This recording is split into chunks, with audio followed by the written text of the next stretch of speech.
Pastor Samuel Mouta estará vindo à frente. O pastor Samuel é um missionário. Ele está na Junta de Missões Nacionais, alguém falaria na retaguarda. Eu não creio na retaguarda, ele está na frente, né? Ali, trabalhando, coordenando, junto com o pastor Fernando Brandão, e ele vai dizer exatamente os ministérios e como faz. O pastor Samuel vai se apresentar, vai falar da sua família, sua esposa já foi apresentada, e também de outros trabalhos do ministério. Ele está pastoreando uma igreja local, né, que é pastor, e ele vai estar também falando sobre isso, mas acima de tudo ele estará trazendo uma mensagem para o seu e o meu coração. Então abra o seu coração, como eu quero abrir o meu coração. Peça que Deus faça isso e vamos orar nesse sentido. Estarei orando. Pai bendito, te agradeço muito pela vinda do pastor Samuel aqui entre nós e pela vida dele. Eu te agradeço, Senhor, porque ele tem sido fiel a Ti em relação à sua chamada, à vocação e ao ministério que exerce. Eu te agradeço por tantos anos a serviço do Brasil sendo um dos que lideram a evangelização nacional. Obrigado, Senhor Deus, por ele, pela Junta de Missões Nacionais, toda a equipe, pastor Fernando à frente, louvo-te por isso. E te peço agora que os nossos corações estejam abertos a tudo aquilo que o Senhor quer continuar nos falando, agora através da instrumentalidade dele. Em nome de Jesus, amém. Amém. Vou só esclarecer. Pastor Samuel, há quase 2 anos que esse convite foi não foi? Quando no barco, lá no barco. Quando esteve lá o pastor Wagner, junto com o irmão Jardel, e lá ele falou que queria estar conosco. Ele já esteve, não é a primeira vez que prega aqui em nossa igreja, já esteve aqui alguns anos atrás, mas ele tinha falado e nós firmamos este compromisso. Hoje ele é um daqueles pregadores dos nossos 80 anos, um pregador por mês, e ele está hoje participando, é o pregador dessa nossa celebração dos 80 anos. 80 anos proclamando a mensagem de esperança, 80 anos de bênçãos. Que Deus abençoe, querido. Muito obrigado. Amém. Obrigado, pastor Neto. Boa noite, queridos irmãos. Que alegria estar aqui cultuando ao Senhor junto com esses irmãos queridos da Primeira Igreja Batista em São Caetano. Uma honra para mim, uma alegria imensa poder estar com os irmãos mais uma vez. Segunda vez, como disse o pastor Neto, a primeira vez que estive aqui já se vão aí mais de uns 10 anos, mas tenho o privilégio de estar com os irmãos outra vez. Pastor Neto é essa simpatia, né, que os irmãos bem conhecem, este homem de Deus, um exemplo para todos os pastores, pela sua firmeza na palavra, pela sua visão missionária. Eu sou seu fã, viu, pastor Neto? Sou seu fã, de coração mesmo. Fiquei sabendo aí do concílio do André. Cadê o André? Deve estar lá ocupado lá atrás. E Deus abençoe também o concílio. Será no próximo sábado, quinta-feira. Que Deus assim abençoe em nome de Jesus. Rever o pastor Wagner, querido amigo, que nos conhecemos na viagem missionária.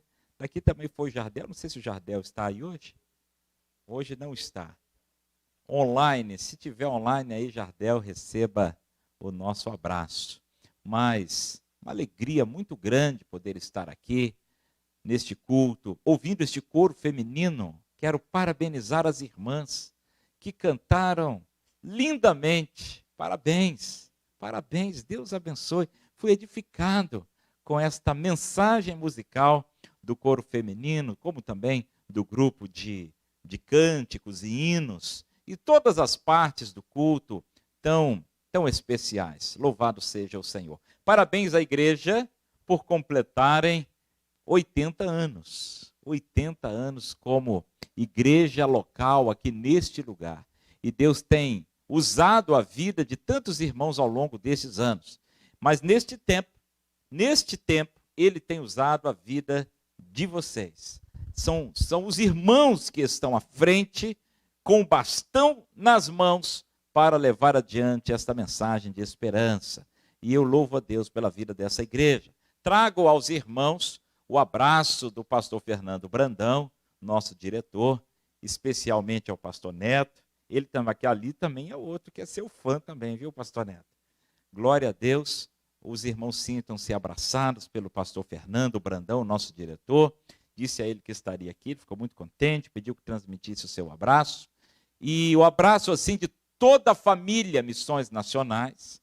Essa família que hoje tem aí cerca de 1000 missionários. E todos eles, todos nós, missionários dessa igreja. Nós somos missionários de Missões Nacionais, somos missionários das igrejas. A Junta de Missões Nacionais não tem missionário. A Junta de Missões Nacionais não planta a igreja. Quem faz isso é a igreja local. É a igreja quem envia o vocacionado, é a igreja quem batiza, é a igreja quem organiza a igreja, é a igreja quem sustenta, a igreja quem ora, é a igreja quem faz a obra missionária. A junta existe para facilitar o trabalho cooperativo das igrejas. Não é? Imaginem os irmãos, se cada igreja tivesse que ter um barco missionário na Amazônia para fazer uma viagem, ficaria muito custoso e acabaria que ninguém faria nada. Mas quando se juntam as igrejas batistas, então nessa cooperação que nos é tão peculiar, nós podemos fazer mais e podemos ir mais adiante e fazer brilhar mais forte a luz do Evangelho. Então, trago o abraço da família missionária, todos os missionários desta igreja, espalhados por todo o Brasil, cerca de 1000 missionários dessa igreja. Talvez você nem soubesse que a primeira igreja batista de São Caetano tem 1000 missionários só no Brasil, mas tem.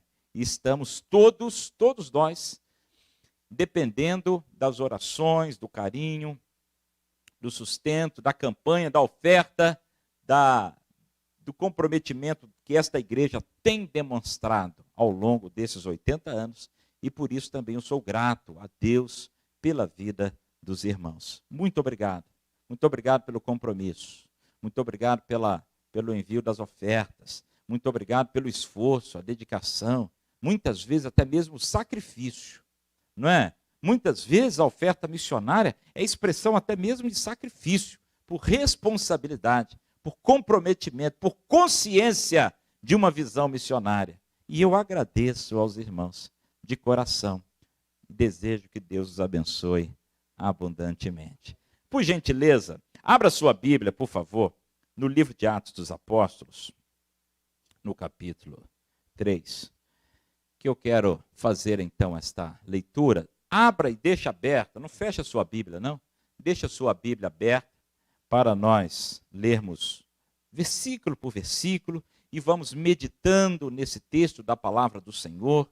E depois eu quero também mostrar algumas imagens do campo missionário e falar um pouco sobre isso. Mas primeiramente eu quero meditar nesse texto da palavra do Senhor que está em Atos capítulo 3, um texto muito conhecido nosso, que fala da cura daquele aleijado, né? O dia que Pedro e João estiveram ali à porta formosa do templo.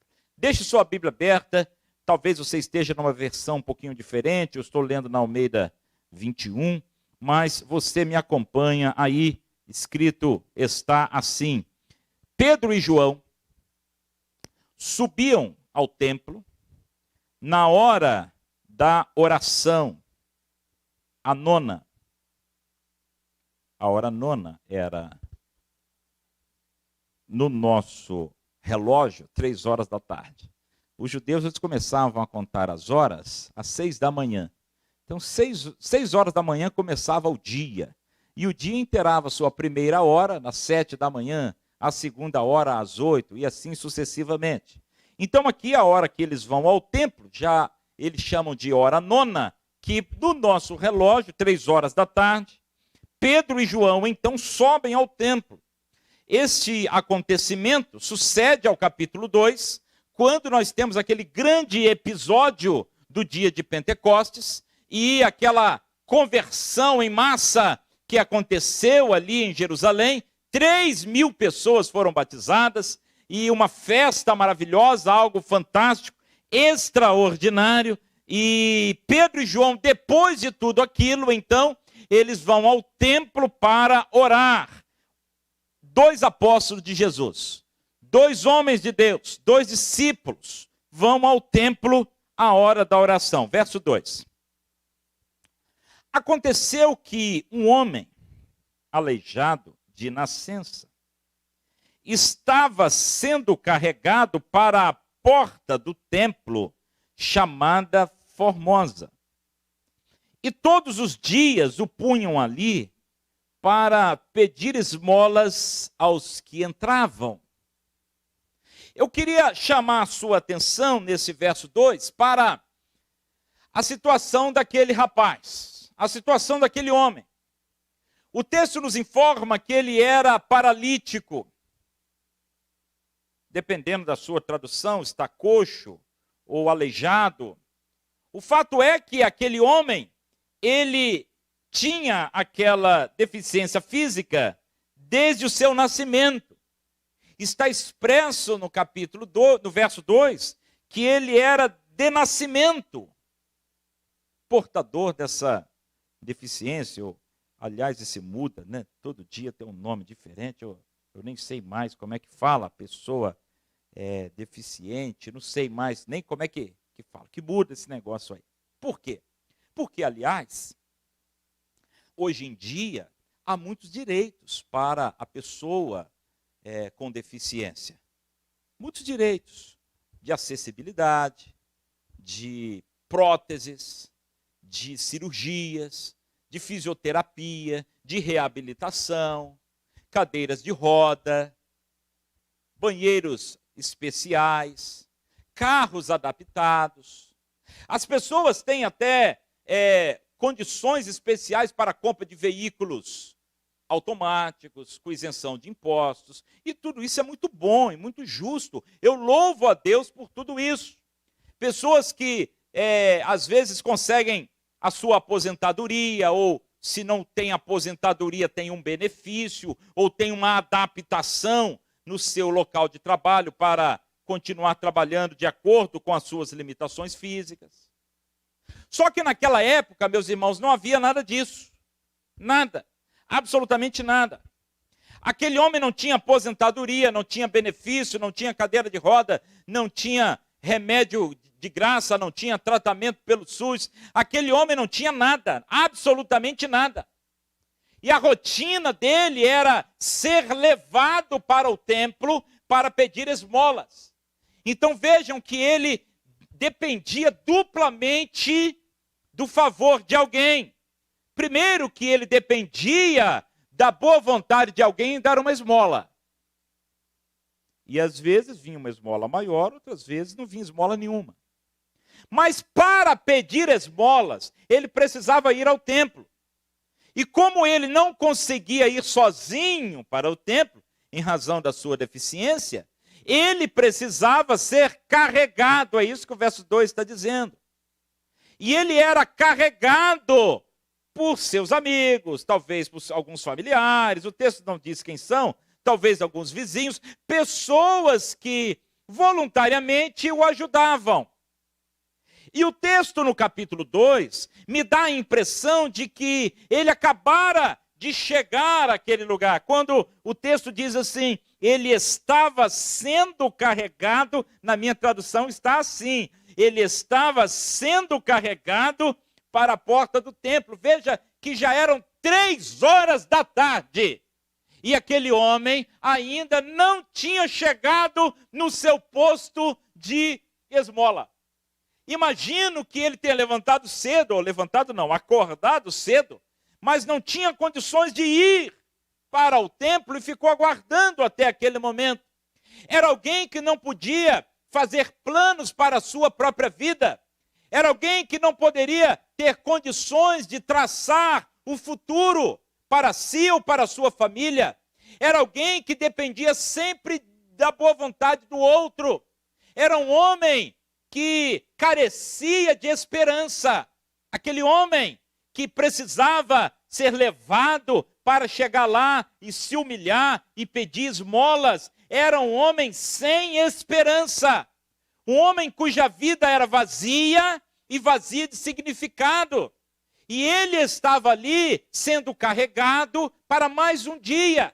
E um dia que começou tarde, um dia que já começa às 3 da tarde. E ele chega ali, talvez, naquela expectativa de, quem sabe, virar alguém para me dar aí uns 10 reais, para eu pelo menos garantir uma sopa. Um homem sem esperança. Desesperançado. Como desesperançada é a nossa geração. Não porque são paralíticos fisicamente, mas porque são paralíticos no sentido espiritual. São pessoas que precisam, carecem de ser levadas de um lado para o outro, porque as suas vidas estão vazias. Não conseguem traçar planos espirituais porque não conhecem a esperança que nós temos em Jesus. São pessoas cujas vidas estão vazias, tristes, sem sentido, e por causa disso, muitos querendo dar fim à própria vida. Vivemos uma geração consumista, com muitos direitos, com muitas politicamente correto. Você tem que medir as palavras daquilo que você fala, porque senão as pessoas se ofendem muito facilmente, não é verdade? E aí a gente vê que são pessoas que querem se apegar aqui ou ali em alguma razão de viver, porque na verdade as suas vidas estão vazias. Como estava vazia a vida daquele homem. Aí vem o verso 3. Quando ele viu Pedro e João, olha na sua Bíblia. Quando ele viu Pedro e João, que iam entrando no templo, pediu-lhes... Pediu o quê, irmãos? Uma esmola. Preste atenção que aquele homem paralítico, aleijado, sentado à porta do templo, vê que se aproximam 2 homens. Ele não sabia quem era. Ele não os conhecia. Mas ele vê que vem 2 homens. E ele então pede a Pedro e João uma esmola. O texto não informa se ele pede falando, se ele pede estendendo a mão, se ele pede por um olhar, mas o fato é que o texto diz que ele pediu uma esmola para Pedro e João. Está aí no verso 3. Da mesma forma, as pessoas da nossa geração olham para nós, primeira Igreja Batista em São Caetano, no auge dos seus 80 anos, neste bairro, um bairro bonito, uma cidade bonita, aliás, vocês estão de parabéns. E eu chegando para cá e conversava com a minha esposa, que bairro bonito, que ruas limpas, que casas bonitas, que lugar agradável, que coisa boa. E a igreja está aqui nesse bairro tão bonito, neste lugar tão agradável. Mas as pessoas deste bairro olham para esta igreja. Sim ou não? E quando eu digo olham para esta igreja, eu não me refiro a passar nesta fachada e olhar para o templo, embora isso também aconteça, mas não é isso que eu me refiro. Eu digo que olha para nós, olha para a igreja, lá na sua casa, aquele seu vizinho lá no prédio, lá na rua, lá no condomínio, lá no quartel, lá no banco, na oficina, no hospital onde você trabalha, na escola, na universidade. As pessoas olham para nós, carentes de sentido da vida, carentes de esperança, carente de vida eterna. E aqui a gente percebe que são pessoas, talvez até mesmo, imagino, de um poder aquisitivo tranquilo, olhando para a vizinhança. E aí você diz assim, o camarada tem um carro novo, o camarada tem um belo de um apartamento, o camarada vai viajar agora para a Europa de férias, no Natal. Olha aqui, está terminando o seu doutorado. Esse camarada não precisa de nada. Engano seu. Engano seu. Porque eles olham para nós pedindo esmola.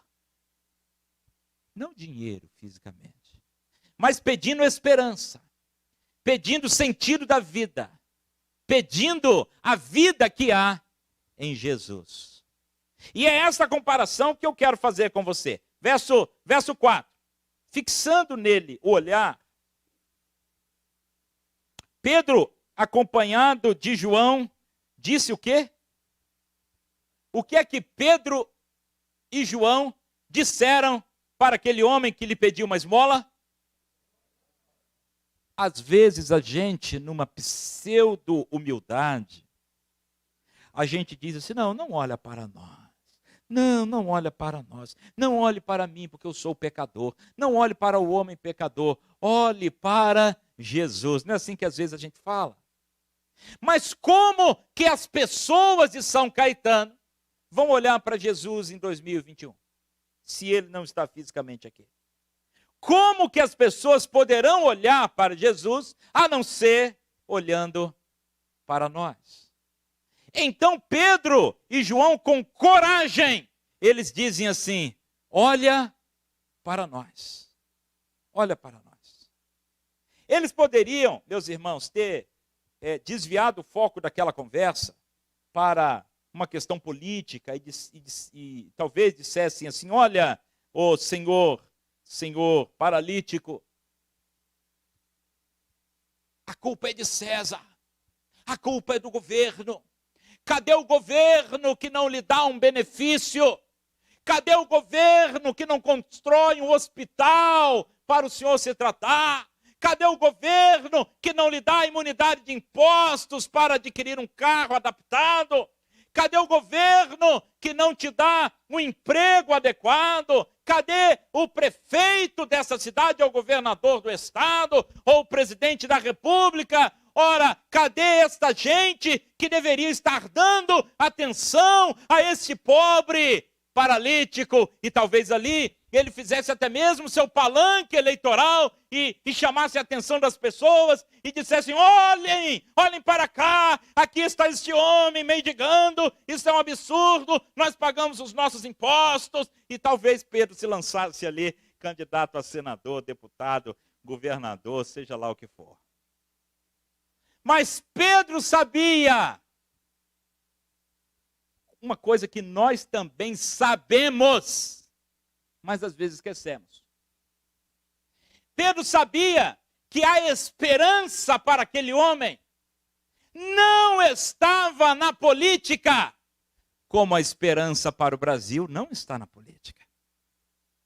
Eu não estou com isso dizendo que nós não devemos exercer bem a nossa cidadania. Claro. Exercer o direito de voto. Claro. Votar bem.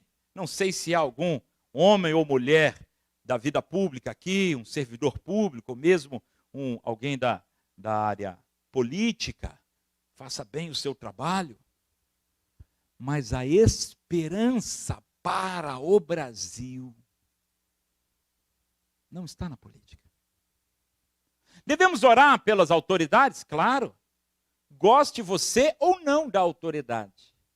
A Bíblia diz assim, se você o presidente ganhar, você ore por ele.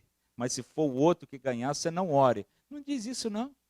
A Bíblia nos ensina a orar pelas autoridades, pelo prefeito, pelo governador, pelo presidente, pelos deputados, pelos juízes, por todos. Goste ou não.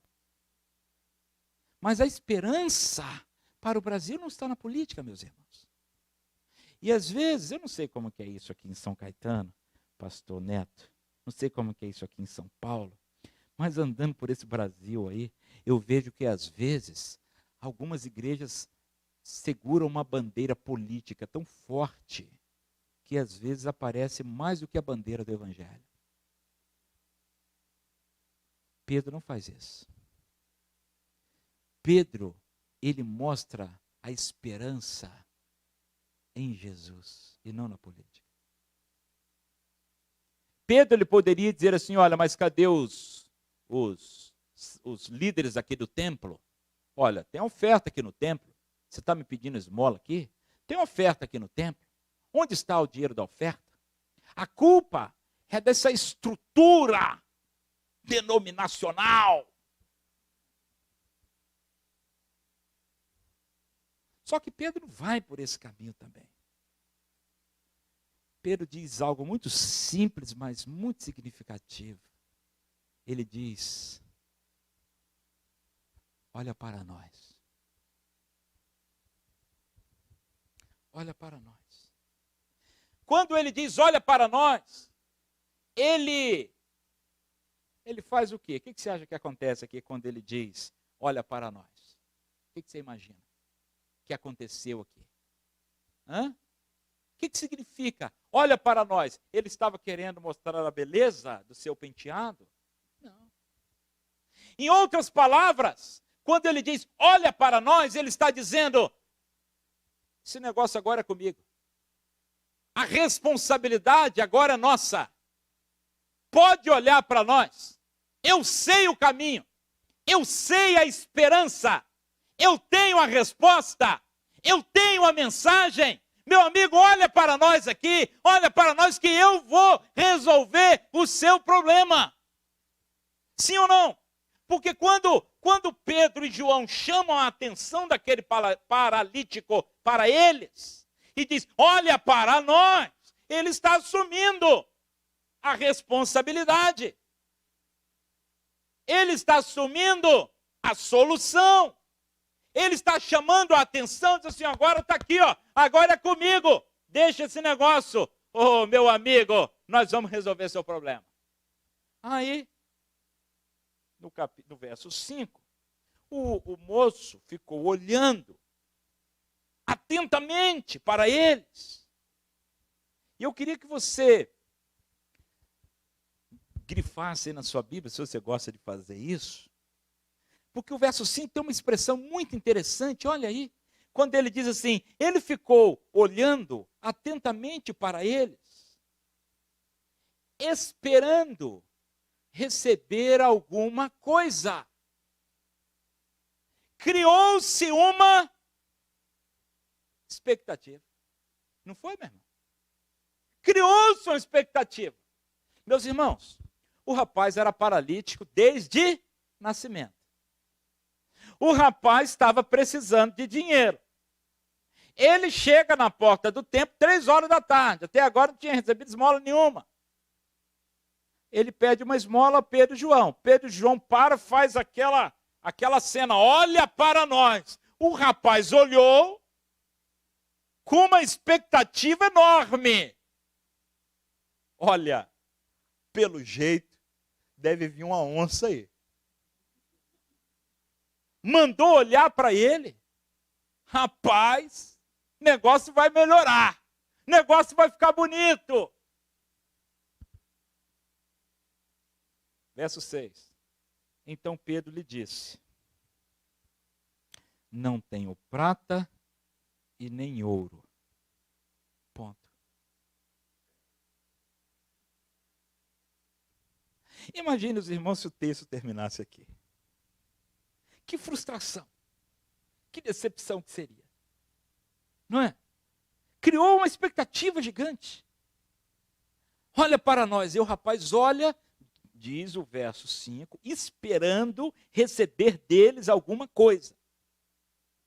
Aí eles dizem assim, não tenho prata e nem ouro. E acabou a história. Já pensou?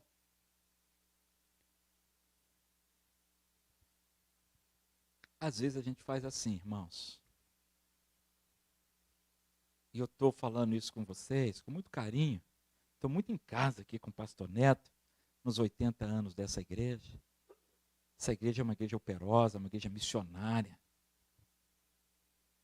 Mas eu me incluo junto com vocês para dizer que, às vezes, nós fazemos assim. Paramos aqui. O mundo olha para nós. O mundo pede uma resposta. O mundo olha para nós esperando receber alguma coisa. E a gente diz assim: não tenho prata e nem ouro. E ponto final. A gente se desculpa pelo fato de não termos prata e ouro. E de fato, muitas vezes não temos. Como Pedro não tinha. Mas o fato de não termos prata e ouro não nos dá o direito de não fazermos nada. Porque a resposta continua. E Pedro diz assim: não tenho prata e nem ouro, mas eu tenho uma coisa. Eu tenho uma coisa. Uma coisa eu tenho. Não é prata e nem ouro, mas eu tenho uma coisa. O que eu tenho, te dou.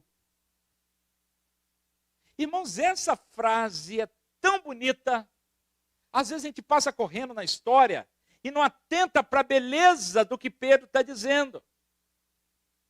Porque dizer não tenho prata nem ouro é fácil. Agora, a lição está em o que tenho, te dou. Alguma coisa eu tenho. E isso que eu tenho, eu te dou. Olha para nós. Pode olhar para mim. Pode olhar. Porque eu vou te dar um negócio aqui. Eu vou te dar uma coisa. Eu vou te dar uma resposta. Eu vou te dar um caminho. Eu vou te dar uma solução. O que eu tenho, eu te dou. E eu garanto para você que é muito melhor do que ouro e prata. Porque se Pedro desse aquele dia R$50 para aquele moço, estava bom? Estava bom, não estava? R$50 é uma bela de uma esmola, né? Hã? Ou se ele desse 100? Ou se ele desse uma notinha de 200? Notinha de 200 é meio raro de se ver, né? Ou então se ele fizesse mais. Se ele dissesse assim: olha, eu vou lhe dar uma cadeira de rodas. Eu vou lhe dar um carro adaptado. Eu vou ajudar você a se aposentar. Você tem direito a benefício de prestação continuada. Eu vou assessorar você no INSS. Você vai se aposentar.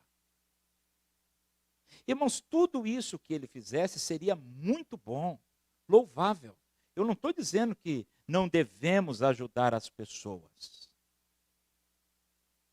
Mas eu quero ressaltar o fato de que Pedro foi além. Muito além. Ele disse: em nome de Jesus, o Nazareno, levanta e anda. E aí o texto nos diz que, imediatamente, ele pegando, verso 7, pegando pela mão direita, o levantou de um salto, e imediatamente os seus pés e tornozelos se firmaram, e ele de um salto colocou-se em pé, e começou a andar, e entrou com eles no templo, andando, saltando e louvando a Deus. Preste atenção, meus irmãos, que Pedro não tinha ouro nem prata. Ele tinha algo de muito maior valor. O que ele deu àquele paralítico transformou a vida, a história daquele homem. Valeu mais do que qualquer esmola, do que qualquer presente, do que qualquer assessoria jurídica ou do que qualquer consultoria médica. O que Pedro fez na vida daquele homem transformou a história, porque no nome poderoso de Jesus, ele curou o paralítico. Agora, o paralítico não foi curado apenas no seu corpo, que nunca havia andado, porque o texto nos informa que quando ele se levantou de um salto, ele fez o quê? Entrou com eles no templo, lugar que ele não podia entrar, nunca tinha entrado. Paralítico não podia entrar no templo. Paralítico não podia entrar no templo. Pedro restaurou a dignidade. Pedro restaurou a saúde emocional daquele homem. Mas foi além. Pedro trouxe para aquele homem uma nova perspectiva espiritual. E o fato é que aquele homem, ele entrou no templo, andando, saltando, glorificando a Deus. E as pessoas que viram isso, verso 9, as pessoas que viram aquele homem andando e louvando a Deus, verso 10, reconhecendo-o como o mesmo que sentava pedindo esmola à porta formosa do templo. Diante desse acontecimento, todos ficaram cheios de espanto e de assombro. O que aconteceu? Que negócio foi esse? Aquilo que Pedro e João deram àquele homem, numa expressão de amor, o amor de Deus, abnegado, generoso, que sempre vai muito mais, muito além daquilo que nós podemos pedir ou pensar. A resposta de Pedro é transformadora. É transformadora. De modo que aquele homem tem a sua vida completamente transformada. Agora, ele pode trabalhar, ele pode ganhar seu dinheiro, ele pode ter a sua vida social. Mas agora, ele pode também ter vida com Deus, por meio de Cristo Jesus, que o curou e que transformou a história da vida dele. A resposta de Pedro e João foi uma resposta de esperança. A resposta foi: Jesus Cristo é a única esperança. Ao completar 80 anos, essa igreja precisa dar cada vez mais essa resposta. Eu não estou dizendo que não foi dada até agora, mas eu estou chamando a nossa atenção para que isso seja cada vez mais. Pois as pessoas olham para nós, esperando receber alguma coisa. E a expectativa já está criada. E nós não podemos negociar a mensagem do Evangelho. Jesus Cristo é a única esperança. Como batistas brasileiros, Pastor Neto, quantas respostas temos dado? Por exemplo, essa questão da Cristolândia ou da Cracolândia. Às vezes você olha assim para aquele... Ontem mesmo, anteontem, passei no centro de São Paulo e vi ali na Praça Princesa Isabel aquela confusão, aquela Cracolândia, que os irmãos devem conhecer. Aí você pensa assim, o que é que eu tenho com isso? Pastor Wagner, o que eu tenho com isso? Nunca usei droga. Irmão, sabe quantos tempos da minha vida eu perdi nas drogas?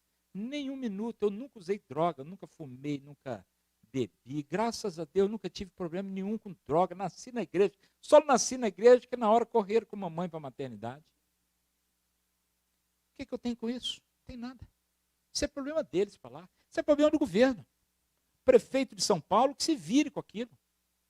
O governador do estado que se vire, ele que deu o jeito dele, não tem nada com isso não, irmãos. Isso é problema do Bolsonaro, dos deputados, do juiz, promotor, essa turma que ganha para isso. Eles aqui resolvam lá questão de Cracolândia, isso é problema deles. Não tem nada com isso não. Aí o que nós fizemos, pastor? Pastor Wagner, pastor Neto? Nós dissemos assim, nós os batistas brasileiros, PIB de São Caetano, nós dissemos assim, olha para nós. Olha para nós. Nós vamos resolver esse negócio aí. Nós vamos resolver isso aí. Pastor Neto, uma vez eu fui convidado pelo governador do estado de São Paulo, na época era outro governador, o governador Alckmin, e ele nos convidou, não a mim, Samuel, convidou missões nacionais. Pastor Fernando Brandão não pôde vir, eu vim. que ele queria uma reunião conosco sobre Cracolândia. E eu vim. O pastor que foi me buscar no aeroporto, me preveniu, aí disse assim, olha, pastor Samuel, o senhor sabe que essa turma assim de governo, eles pensam assim meio diferente de nós. Então vamos evitar nosso evangeliquez. Não vamos falar muito assim, missionários. Não, vamos fazer os nossos colaboradores. Em vez de falar assim, discipulado, vamos falar assim, o processo terapêutico. Eu falei, tá bom, pastor, tá bom. Quando eu cheguei na reunião com o governador, irmãos, ele nos recebeu muito bem. E eu disse assim, olha, governador, eu agradeço o convite do senhor para estar aqui. Eu quero dizer para o senhor que nós somos tudo crente. E que Jesus Cristo é o Filho de Deus, o Senhor dos senhores. E Ele desceu da sua glória, veio a este mundo para nos salvar. Ele morreu na cruz do Calvário. Ele derramou sangue inocente em meu lugar para pagar o nosso pecado, porque eu e o Senhor somos pecadores e carentes da glória de Deus. Essa altura eu olhei para o pastor e já estava quase debaixo da mesa. Aí eu falei assim, e é esse sangue do Calvário, governador, que lava a vida desses homens e mulheres da Cracolândia quando eles vêm para Cristolândia. E é por isso, governador, que esses homens e mulheres são transformados pelo poder do sangue de Jesus, o Evangelho do Senhor Jesus. E eu tenho outro negócio também, governador, é o BO. A governador falou assim, BO? Que BO? Bíblia e oração. Aí, irmãos, o governador, muito educadamente, a sala estava cheia, pastor. A sala estava cheia. E ele disse assim, pastor, eu sei. Isso tudo que o senhor está falando, eu sei, já pesquisei tudo de você, já sei tudo. Aí eu disse assim, olha, nós temos pedagogo, assistente social, psicólogo, advogado, enfermeiro, tem isso tudo. Tem isso tudo. E é bom, ajuda, mas não resolve não. O que resolve mesmo é o BO, é o sangue do Calvário. Aí ele falou assim, eu sei, porque aqui na secretaria tem psicólogo, pedagogo, assistente social, advogado, tudo batendo cabeça aí, não resolve nada. Mas vocês têm o que nós não temos. Irmãos, olha só que coisa. Governador do estado de São Paulo. Aí ele disse assim para mim, pastor, o que o senhor está precisando para Cristolândia? Irmão, essa pergunta é uma pergunta perigosa, não é não? Você perguntar para o missionário, o que o missionário, hein, pastor Neto? O que o missionário está precisando, meu irmão? É uma pergunta, hein, pastor Wagner? Perigosa. Aí eu disse para ele assim, governador, com toda a humildade, todo o respeito com o senhor, nós não estamos precisando de nada, não. Porque o Senhor Jesus sustenta essa obra. Eu não vim aqui pedir nada para o senhor, vim aqui para oferecer. O que é que o senhor está precisando, governador? Pode falar que nós vamos resolver esse problema. E olha para nós. Não tem um prata nem ouro. Em outras palavras, o que eu disse foi, não tem um prata nem ouro. Mas em nome de Jesus, levanta e anda. E de lá para cá, irmãos, nós já tiramos mais de 10 mil pessoas das Cracolândias. Gente que está integrada na sociedade, na igreja, no casamento, na profissão, tudo isso. Sem um centavo de dinheiro público. Não tem um centavo de governo federal, estadual nem municipal. Não tem um grande empresário que banca a Cristolândia. Não tem isso não. É gente simples. É gente que não tem prata nem ouro. Mas gente que tem um coração na obra e que diz assim, olha para nós, eu sou a resposta. Eu sou a resposta. A igreja de Jesus é a resposta. Como igreja, nós somos a resposta. Não que eu seja a resposta. Vocês estão entendendo? Mas nós apontamos para Jesus. Nós somos suas mãos e seus pés, sua face, seu corpo aqui na terra, somos nós. Nós somos a resposta. Nós temos a resposta. E nós não podemos nos omitir. Aquela coragem, aquela ousadia de Pedro, olha para nós. Primeira Igreja Batista de São Caetano. Nós precisamos erguer os olhos, erguer os nossos olhos para as necessidades à nossa volta. O pastor Neto me contou, e eu fiquei muito contente, que ontem, parece que foi ontem, que foram distribuídos os evangelhos de João. Irmãos, lá no nosso prédio onde nós moramos, eu estou pastoreando uma igreja concomitante, uma pequena igreja, um projeto missionário concomitante com a junta. E aí, nós estamos nessa campanha, Jesus Cristo é a única esperança. Aí eu fui lá no prédio, é uma região também de prédios. Fui lá no prédio, onde tem o apartamento da igreja, para bater na porta dos vizinhos e entregar o evangelho de João. Vocês já imaginam o que aconteceu? Aconteceu de tudo. Saí eu com meu filho e a minha filha mais nova. Aí, batia na porta de um, a pessoa atendia, e assim, bom dia, eu sou seu vizinho aqui do 301, tudo bem? Olha, trouxe um presente para você, o Evangelho de João, a palavra de Deus. E aí, buscava ali uma oportunidade para compartilhar o Evangelho. Na contracapa, colocamos o adesivo da igreja. Você deve ter feito parecido. Aconteceu de tudo, irmãos. Gente que não abriu a porta. Gente que atendeu da janela, disse que não podia atender. Teve um rapaz que disse assim, eu sou testemunho de Jeová. Eu não posso aceitar a sua literatura, porque eu tenho a minha. Aí eu disse, é? O senhor tem a sua literatura? Tenho. O senhor não tem uma para me dar, não? Eu disse, eu acho que eu tenho, peraí. Aí ele foi lá dentro, procurou, achou uma dele, trouxe e me deu. Eu disse, muito obrigado, aceito de bom grado. Agora, já que eu aceitei a sua, aceita a minha também. Aí ele aceitou. Aí ele aceitou. Aí eu falei, posso orar pelo senhor? Eu disse, não quero que você ore não, porque eu entendo diferente e tal. Eu falei, não, tudo bem, respeito. Aí passou um meninozinho assim, que é da nossa igreja, o Juninho, e o Juninho fez aniversário aquela semana. Eu disse, ô Juninho, vem cá, Juninho, você fez aniversário essa semana? Vem cá que eu vou orar por você. Aí orei pelo Juninho, aproveitei e orei pelo moço também. E aí depois ele agradeceu, disse, pastor, muito obrigado. Depois já encontrei com ele mais umas 2 vezes ou 3, converso, tal, com jeitinho. Mas eu preciso dizer naquele prédio, olha para nós. O zelador, que é invisível. Às vezes o zelador é invisível. E eu fui lá, conversei com ele.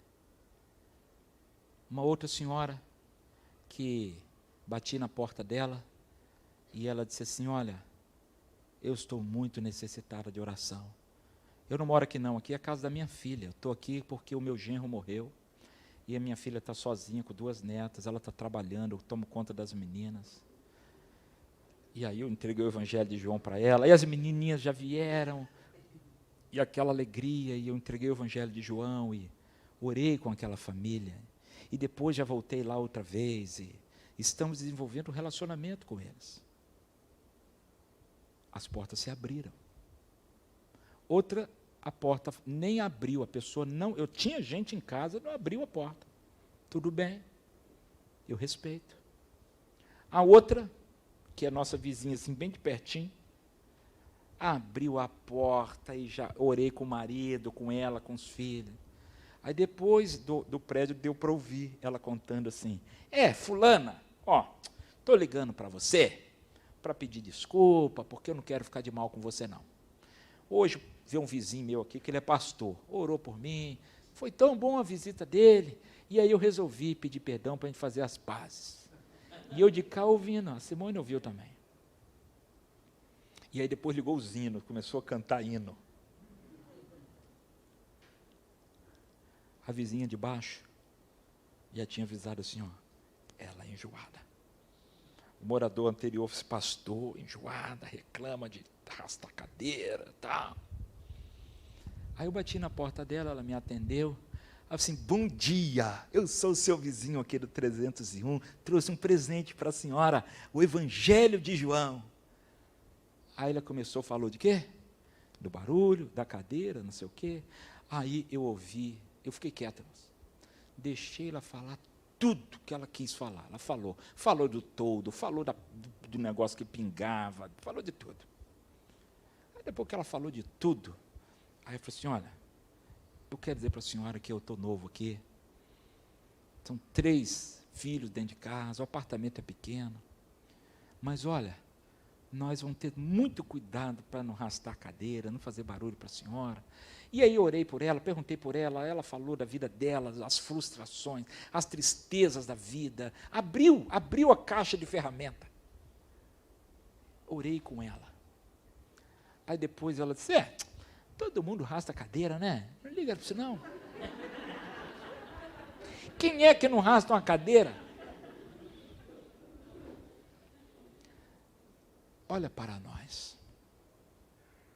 Nós precisamos brilhar onde estamos. Aquele hino que a gente gosta, brilha no meio do teu viver. Lá no seu prédio, lá na sua rua, na sua vila, no seu condomínio, não sei onde você mora. Lá no seu trabalho, na escola, na universidade, no quartel, na oficina, no banco, no hospital, no escritório, onde for. Nós precisamos brilhar à luz de Cristo, como Pedro e João fizeram. Olha para nós, olha para nós. E desta maneira, a primeira igreja batista de São Caetano vai transformar vidas, como já tem feito ao longo desses 80 anos. E eu posso imaginar que teve gente que passou por aqui, que talvez já esteja na glória com o Senhor, que foi tão importante ao longo desses anos. Gente que se dedicou, gente que evangelizava, gente que ia para a praça, subia no caixote para pregar.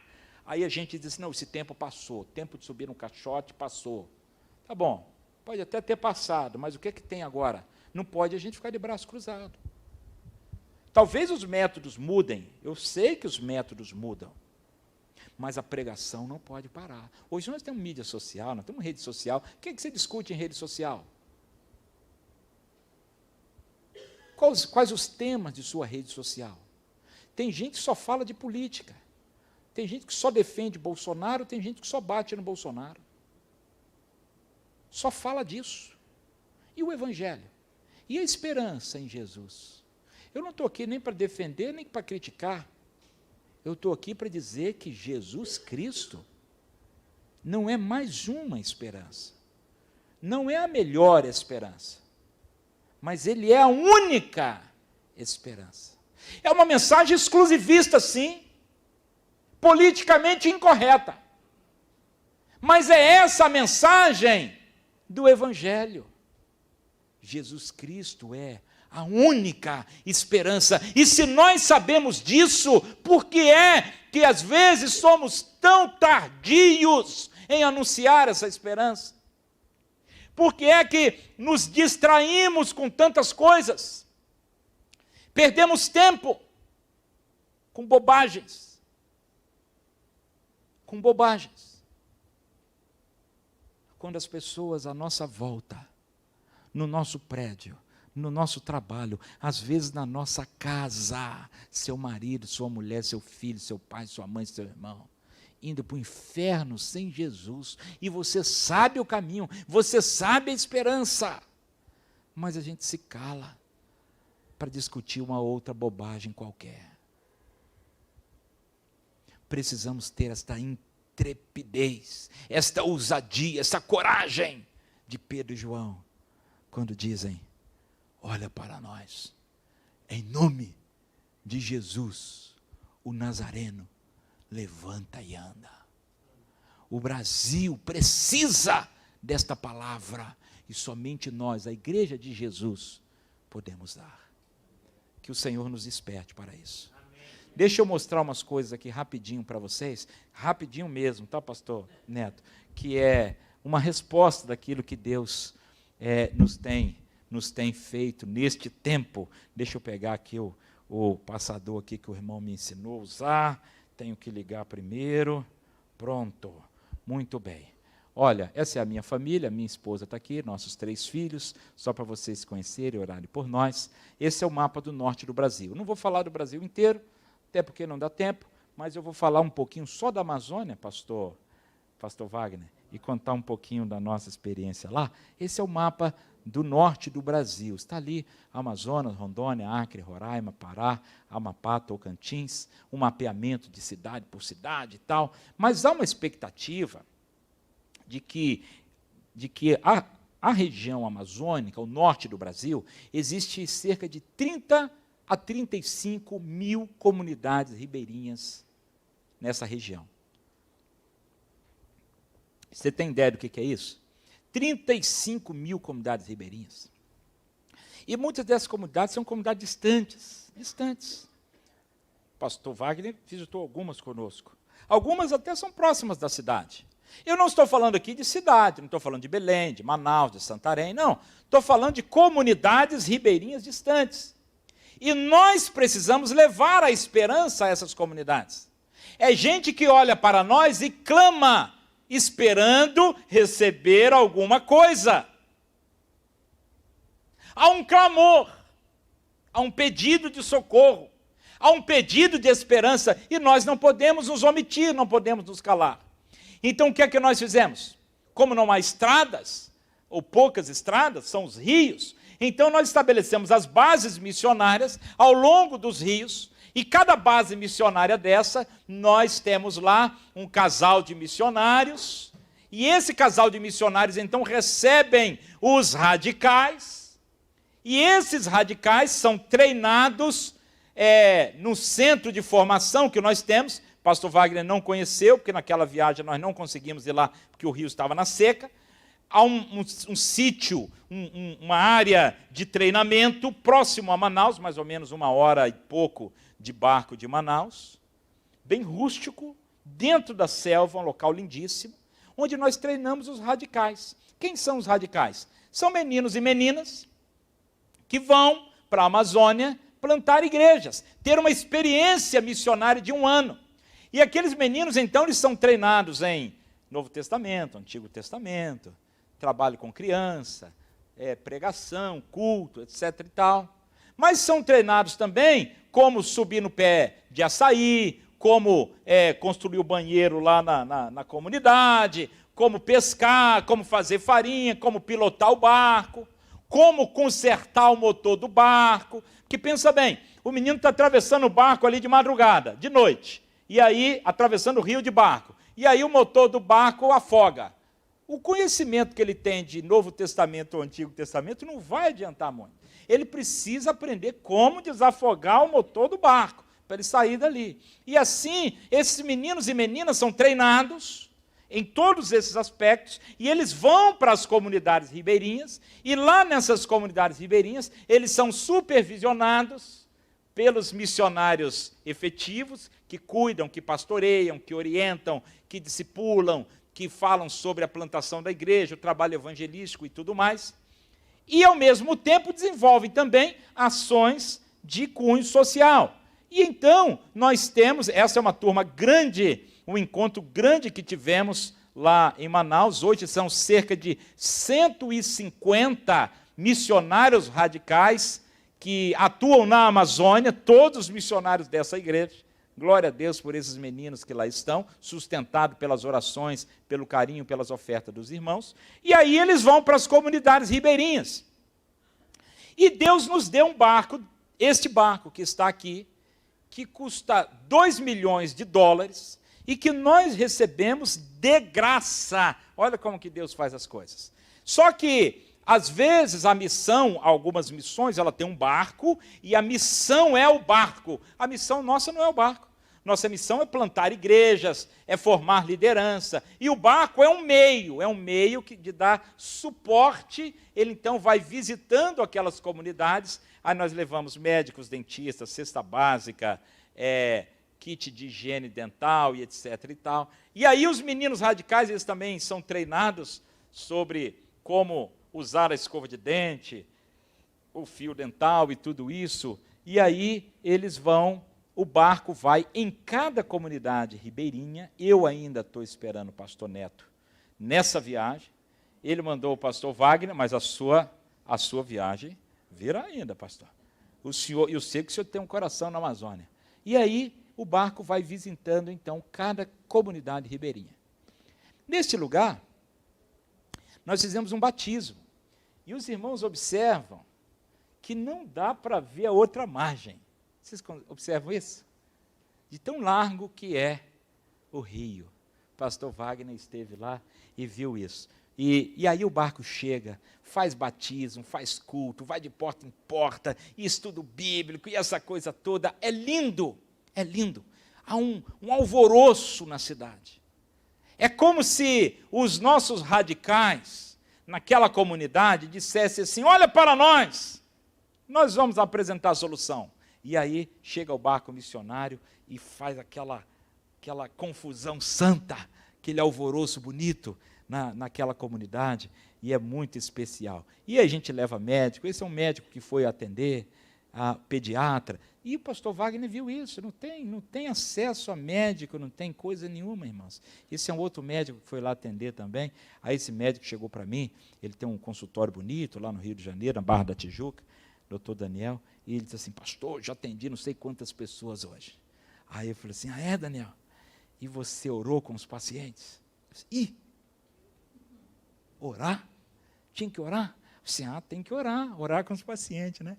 Aí, depois eu voltei lá, tirei uma foto dele orando com os pacientes. E aí, irmãos, vocês sabem que não adianta nada lá na Amazônia você ir levar o médico, e o médico examina o indivíduo, dá uma receita e você entrega a receita para ele. Adianta alguma coisa?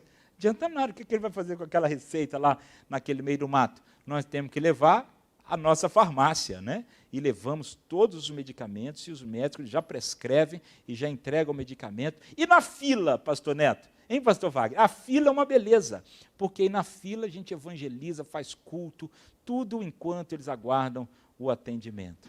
Olha essas criancinhas, meus irmãos, criancinhas da Amazônia. Esta foto aqui mostra bem como é uma comunidade bem rústica, está vendo? Não tem energia elétrica, não tem sinal de celular, não tem água encanada, não tem nada. Não tem nada da cidade grande. Mas tem gente, tem essas crianças. Gente nossa. Quando a gente ouve falar de Amazônia na televisão, a gente só ouve falar de bicho, de minério, de floresta. Ninguém fala das crianças que estão lá. Ninguém fala das vidas que estão lá. Ninguém está preocupado com aquelas vidas, mas nós estamos. Nós queremos levar esperança para a nossa gente na Amazônia. E aí vem começando a vir gente de tudo que é lugar, nos barquinhos, e olha como é que fica o culto. Olha só que coisa linda, começa a vir gente de tudo que é lugar, uma criançada, isso aí foi antes da pandemia, né? Aí eu fui com o pastor Wagner e o irmão Jardel, bem no meio da pandemia. Olha aí, conhece aquele moço ali? De máscara preta, acho que é preta, né? Olha ali, bonitão que só, separando, ali eram os kits de higiene, eram os medicamentos. Irmãos, o pastor Wagner voltou quase médico dessa viagem. Quase médico já, né?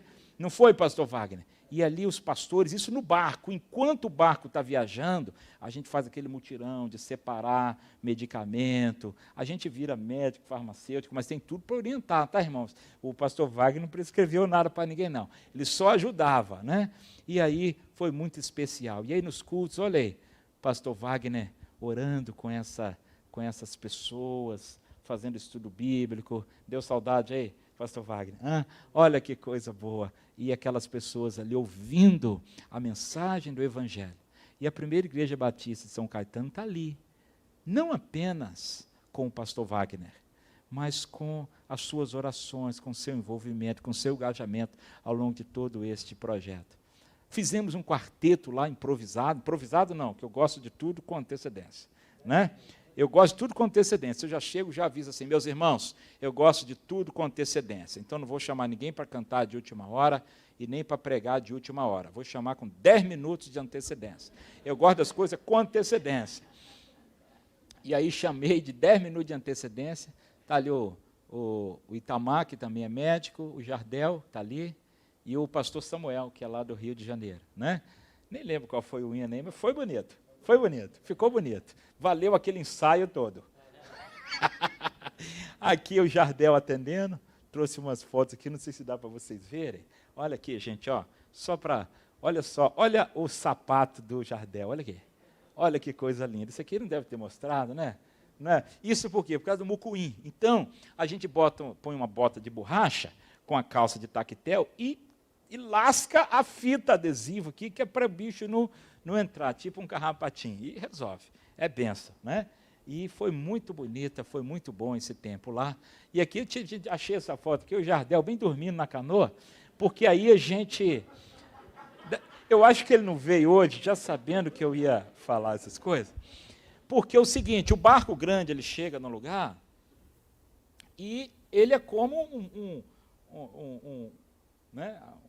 porto grande ali, ele não entra naquelas igarapézinhos, aqueles lugares menores. Então, o barco fica no lugar e, às vezes, nós temos os barquinhos menores que levam as pessoas para fazer estudo bíblico e tudo isso, e os médicos também. E os médicos foram, não sei se o senhor estava ali, pastor Wagner, nesse dia aqui, e eles foram para fazer... Não nesse barco aí. E aí, eles foram para fazer atendimento nas casas. Teve uma casa lá que, quando o barco chegou, o senhor lembra disso? O barco chegou, mas era uma comunidade comprida, e a mulher morava lá no final, estava com um filho doente, naquele tempo de pandemia, fique em casa, em São Caetano do Sul, pedindo comida no iFood, é uma beleza, né?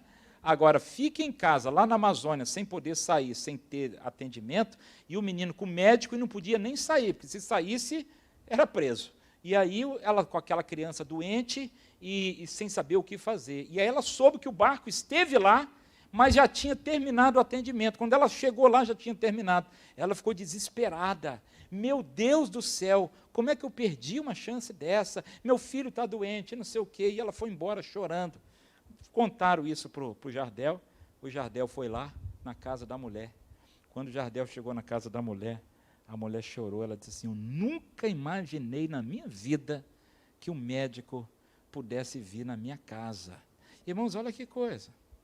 Coisa que para nós é tão comum ir no médico. É comum ir no médico. Não é? Para aquelas pessoas é algo assim extraordinário, fantástico. É aquilo que Pedro e João disseram, olha para nós temos esperança, nós somos a resposta, nós estamos aqui para abençoar essas vidas no nome de Jesus. Eu até te trouxe um videozinho, meu irmão, tem jeito de botar o videozinho? Tem jeito? Porque o pastor Wagner passou lá, não foi, pastor Wagner? Está aí?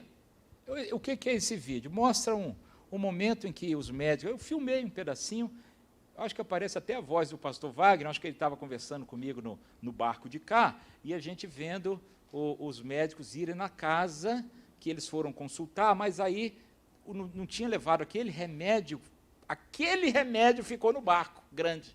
Aí eles tiveram que voltar no barco, e na volta, então, eles foram lá entregar o remédio. Eu achei aquela cena tão bonita que eu consegui filmar de longe, né?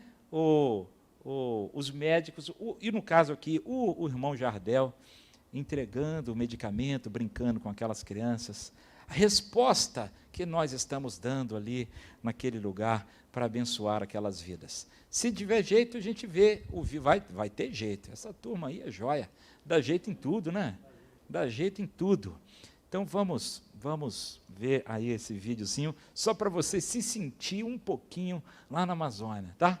Fecha os olhos assim, Não fecha o olho, não, senão você não vai ver o vídeo, né? Como é que você vai ver o vídeo de olho fechado? Mas imagine assim, que você está lá, naquele barquinho comigo ali, hein, pastor Wagner?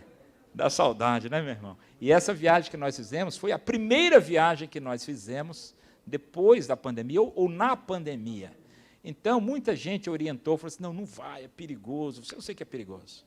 Eu sei que é perigoso. Mas eu preciso ir. Nós precisamos ir. E aí nós dissemos assim, olha, pastores, vai ser perigoso. Quem não quiser ir, não tem problema. A gente devolve o dinheiro, ou a gente transfere, você fica com crédito para ir mais para frente, não tem problema nenhum. Nós jogamos muito aberto, não foi, pastor Wagner? E foi, quem quis ir foi consciente. E foi uma bênção, porque as pessoas estavam sedentas, famintas, fisicamente e espiritualmente. E nós podemos atender às necessidades daquelas pessoas, tanto no sentido físico, emocional e principalmente espiritual. Muitas decisões, fizemos batismos, foi muito especial, foi uma viagem muito especial. E os irmãos estão convidados, tá? Não é só para pastores e nem só para médicos ou dentistas. Se tiver médicos ou dentistas, são convidados, são muito bem-vindos. Mas todos os irmãos são convidados para participar dessa viagem. E o pastor Neto também. O pastor Neto está me devendo aí essa participação, viu? Vai ter jeito? Pode botar. Esse camarada aí, ele pega a família dele, Olha lá. domingo, depois do almoço, Foram lá entregar os remédios, consultaram aquelas crianças, e está ali, ó, o Jardel brincando com as crianças, na comunidade, aí sai dali, pega o barquinho. Essa conversa paralela que a gente estava no nosso barco de carro. Valeu, doutor Jardel. E aí, consulta, entrega o remédio, entra no barco e vão para outro lugar. E o sol que Deus dá. não, e uma coisa que eu reparei que eles gostam de ser. Eles estão aprendendo. Olha a alegria daquela família de ser atendida. Olha que coisa linda.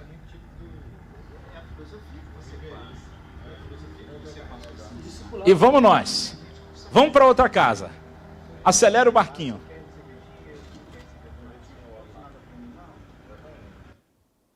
É isso aí. Vamos orar?